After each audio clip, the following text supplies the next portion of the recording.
दूसरा ये काम करते थे, दुबई जब से उसने एक्सेप्ट किया पाकिस्तान के लिए एक बड़ी अलार्मिंग सिचुएशन है। पाकिस्तान में कई ऐसे मिनिस्टर्स हैं, सूबाई भी और वफाकी भी, और MNAs और MPAs ऐसे हैं जिनके जो करप्शन करते हैं और उनके बच्चे उन करप्शन का पैसा बाहर लेके जाते हैं। बाहर लेके जाने के बाद वो बच्चे जो हैं होटल्स में और बार्स में उन पैसों को औरतों पे, नीम बरहना औरतों पे लुटा के आते हैं। और होता क्या है कि उन्हीं बच्चों के ज़रिए इनको ब्लैकमेल किया जाता है। और फिर दूसरी बात क्या है कि इजरायली फॉरेन मिनिस्टर ने यह बात की थी कि मैं तो किसी भी अरब शेख के आगे लेटने को तैयार हूँ, प्रोवाइडेड डेट वो मेरे मुल्क की सालमियत की बात हो, वो मेरे मुल्क के फेवर में फ़ैसला कर दे, तो मेरे लिए क्या है कि नामर्दों के आगे 2-2 मिनट के लिए लेट जाऊँ। लिहाजा अब जो सबसे इम्पॉर्टेंट फैक्टर है वो ये है कि फहाशी के, अयाशी के जो अड्डे हैं वो मुत्तहिदा अरब अमारात में बनाए जाएंगे, और पाकिस्तान के जितने भी एलीट क्लास है ये फहाशी करने के लिए सबसे सस्ता तरीन ठिकाना जो इन्हें मिलता है वो मुत्तहिदा अरब अमारात मिलता है। वहाँ जाके जो ये लोग हराम तोपियाँ करेंगे वो सारी चीज़ें रिकॉर्ड होती हैं। ये एक मोबाइल आपके पास जो होता है, इसमें लाजमी नहीं है कि ये कैमरा हो या ये कैमरा हो, कैमरा दरमियान में भी लगा होता है। मोबाइल, अभी तो वो ऐप्स आ गई हैं कि आप अपना मोबाइल बंद भी करते हैं तब भी वीडियो रिकॉर्डिंग हो रही होती है। तो ये कई इस तरह की चीज़ें, माजी में कुछ ऑफिसर्स बाहर जाया करते थे फॉरेन विजिट पे तो उन्हें मोबाइल गिफ्ट किया जाते थे। अब वो जब पाकिस्तान आते थे तो वो खूबसूरत बातें जो अपनी बेगमात या अपनी गर्लफ्रेंड्स के साथ करते थे वो सारी रिकॉर्ड होती थी, और उन्हीं बातों की बुनियाद पे उन्हें ब्लैकमेल किया जाता था कौमी राज बेचने की सूरत में।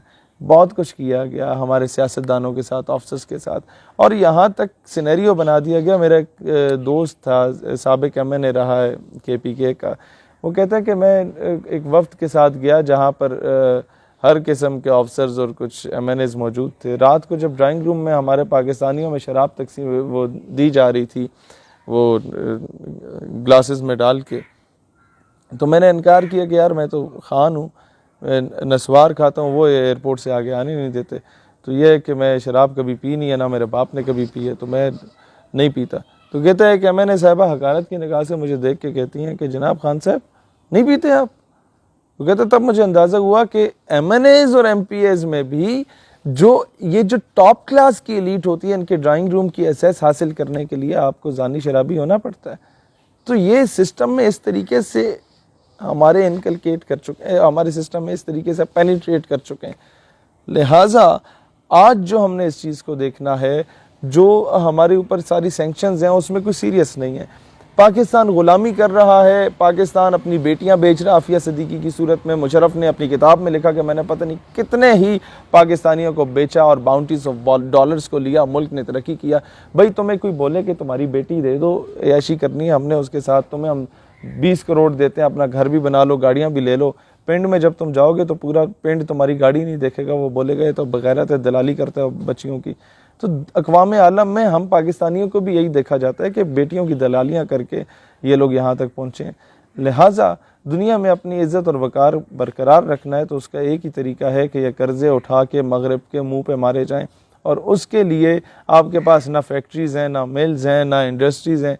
एक ही तरीका है कि कौम से चंदा मांगें।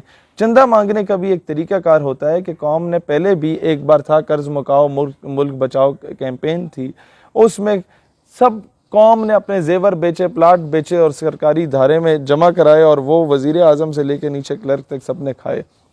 हल ये है कि सबसे पहले इमरान खान साहब मेहरबानी करके वो जो बनी गाला का आपका 300 कनाल का मकान है जिसमें आप अकेले रहते हैं और एक दो बंदे और रहते हैं और एक आपका कुत्ता रहता है, उसको बेचें, कौमी ख़जाने में जमा कराएं। फिर पकड़ें जरदारी का गिरबान, उससे आप ये सारे बिलावल हाउसेस उठा के कौमी ख़जाने में जमा कराएं। फिर पकड़ें जनाब नवाज शरीफ को, इनके सारे पैसे उठा के कौमी ख़जाने में जमा कराएं। यकीन करो कौम अपने प्लाट भी बेचेगी, कौम की माएँ बहनें बेटियां अपने जेवर भी बेचेंगी। पाकिस्तान का कर्जा उठा के जब मगरब के मुंह पे मारा जाएगा तो यकीनन हम दलेरी से आफिया सिद्दीकी को भी वापस मांग सकेंगे। हम दलेरी से, हम न्यूक्लियर स्टेट है, हमें और किसी चीज़ का डर नहीं है, हम दलेरी से एमएल कांसी जैसे लोगों को बेचना बंद कर देंगे। हम लोगों से फिर कर्नल जोसेफ रात की तारीख में नूर खान एयरबेस से बाहर नहीं भागा करेगा। फिर रेमंड डेविस हमारे 2 बच्चों को कुचल के शहीद करके मुल्क से बाहर बाइज़्ज़त तौर पे बरी नहीं होगा। ये तमाम काम तब होंगे जब हम लोगों के ऊपर से कर्जा उतरेगा, और कर्जा उतारने के लिए कौम को एतमाद में लेना ज़रूरी है। एतमाद में तभी लिया जा सकता है जब आप पहल करेंगे। तवाम में दो ग्रोह बने हुए हैं, एक हुकूमत का, एक अपोजिशन का। जो अपोजिशन वालों को कह रहे हैं कि गद्दार हैं कि इन्होंने FATF का जो बिल था उसकी मुखालफत की, और हुकूमत को कहते हैं बड़े वफादार हैं।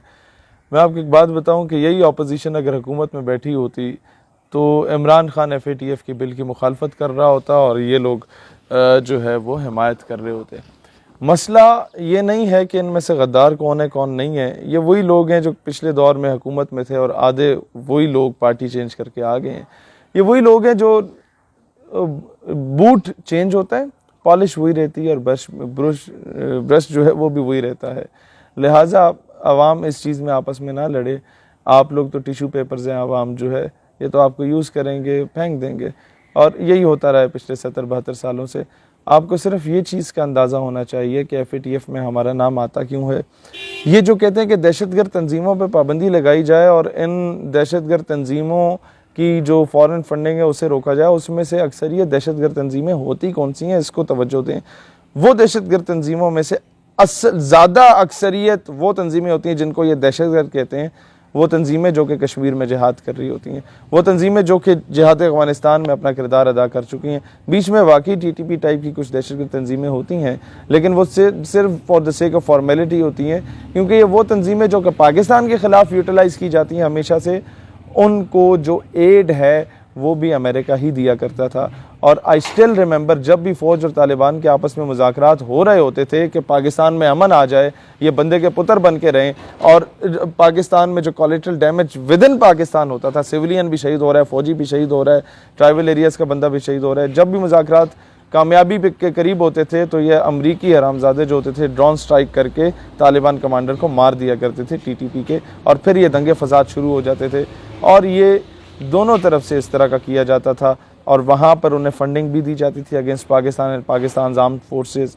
और तीसरी बात ये की जाती थी, अब ये इनका तरीक़ाकार क्या होता है, तरीक़ाकार इनका ये होता है कि एक दौर में सिंधियों को और MQM वालों को बड़ा लड़वाया जाता था, हैदराबाद से लेकर कराची तक।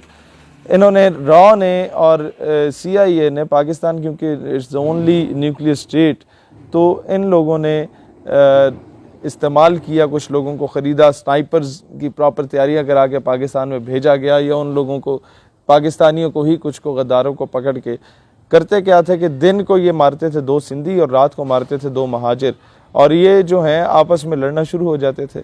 इसी तरीके से एक धमाका इमाम बारगाह में करते थे, दूसरा धमाका किसी मदरसे में करते थे, और पूरा शहर जो है वो फ़िरका वाराना फसादात की लपेट में आता था। इस वक्त भी कुछ ऐसे 3rd क्लास किस्म के इन लोगों ने वो क्या कहते हैं किराए के लोग ख़रीदे हुए हैं, जिनका काम सिर्फ ये होता था उन वलदुल हराम का कि वो आके सहाबा कराम की शान में गुस्ताखी कर लेंगे, या वो आके अहले बैत की शान में गुस्ताखी कर लेंगे, और उसके बाद पूरा मुल्क जो है वो फ़िरका वाराना फसादात की लपेट में आ जाएगा। जब उसकी लपेट में आ जाएगा तो अल्टीमेटली दुनिया को दिखाया जाएगा कि जनाब पाकिस्तान तो सिक्योर नहीं है और अनसेफ है, इंटरनेशनल जो आपका फाइनेंशियर है वो पाकिस्तान का रुख ना करे। दूसरा काम क्या किया जाता था कि ज़ाहिर है ये आपकी फूफी के बच्चे तो हैं नहीं, ये तो आपके दुश्मन हैं, इन्होंने तो आपको डिस्टेबलाइज़ करना है, ये आपको कर्जा देंगे, कर्जा दे के आपको ब्लैकमेल करेंगे। तो जितने भी लोग जिहाद कर रहे हैं कश्मीर में इन अ ट्रू सेंस, उन पे सैंक्शंस ये लोग लगवाते हैं आपके FATF की ज़द में, या IMF के लोन्स दे के, वर्ल्ड बैंक के लोन दे के, उस आगे आपके ये शराइत रख लेते हैं कि जनाब इंडिया के ख़िलाफ़ नहीं बोलना, अमेरिका के ख़िलाफ़ नहीं बोलना, इसराइल के ख़िलाफ़ नहीं बोलना।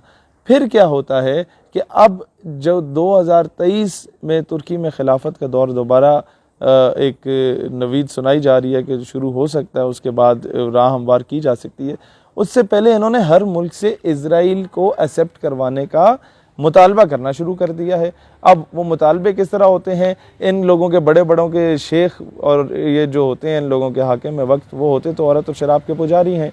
इजरायली लड़कियों के आगे ये लोग ज़ेर हुए हुए होते हैं और वो वीडियोस रिकॉर्ड होती हैं, इन लोगों को ब्लैकमेल किया जाता है।